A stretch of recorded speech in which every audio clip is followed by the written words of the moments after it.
ఇంత తొక్కితే మీరు అన్ని కేసులు పెడితే ఈరోజు ఇంకా బలంగా ఈరోజు కార్యకర్తలు కానీ నాయకులు కూడా రోడ్ల మీదకి వచ్చి ఈరోజు జగన్మోహన్ రెడ్డి గారికి నాయకులకి అండగా ఉండే పరిస్థితులు ఈరోజు అందరూ కూడా చూస్తూ ఉన్నాం. తప్పకుండా ఈరోజు అందరం కూడా కలిసికట్టుగా ఈరోజు జిల్లా మొత్తం కూడా నాయకులు కానీ కార్యకర్తలు కానీ ఈ నియోజకవర్గం ఆ నియోజకవర్గాన్ని కాకుండా అందరం కూడా గోవర్ధన్ రెడ్డి గారికి మద్దతుగా అండగా ఉంటాం. కలిసికట్టుగా పోరాటం చేస్తాం. ఎన్ని కేసులు పెట్టినా ఎన్ని చేసినా కూడా ఎవరు కూడా ఇక్కడ ఎదిరేది లేదని చెప్పి తెలియజేసుకుంటూ తప్పకుండా న్యాయస్థానాన్ని మళ్ళీ కూడా అప్రోచ్ అయ్యి తప్పకుండా ఇంకా కూడా రెట్టింపు ఉత్సాహంతో ఎన్ని కేసులు పెట్టినా ఏమున్నా కూడా రెట్టింపు ఉత్సాహంతో పనిచేస్తాం. కలిసికట్టుగా పనిచేసి తప్పకుండా రానున్న రోజుల్లో ఒకటైతే చెప్తా ఉన్నాం. రోజు మీరు ఇచ్చారు, కేసులు పెడుతున్నారు, కొడితే అంతమేం కాదు. రోజులు ఎప్పుడు కూడా ఒక చక్రం. ఈరోజు మీరు అధికారంలోకి వచ్చారు, మాకేముంది మీరు చూపించాలనుకుంటున్నారు, చూపించారు.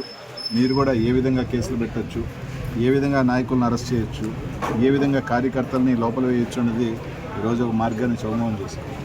తప్పకుండా అదేవిధంగా మా నాయకులు చెప్పినట్టు ఇదే విధంగా ముందుకు పోతే అందుకు రెట్టింపు ఇంకా కూడా దానికి ఇదిగానే ఉంటుందని చెప్పి తెలియజేసుకుంటూ ఈరోజు జిల్లా మొత్తం కూడా వీళ్ళు వాళ్ళు అని లేకుండా ఈరోజు గోవర్ధన్ రెడ్డి గారిని ఏదైతే అరెస్ట్ చేశారో తప్పకుండా ఈరోజు వైఎస్ఆర్ కాంగ్రెస్ పార్టీ మొత్తం ప్రతి ఒక్కరు కూడా ఒకటిగా నిలబడి ఆయనకు అండగా ఉంటారని చెప్పి తెలియజేస్తారు.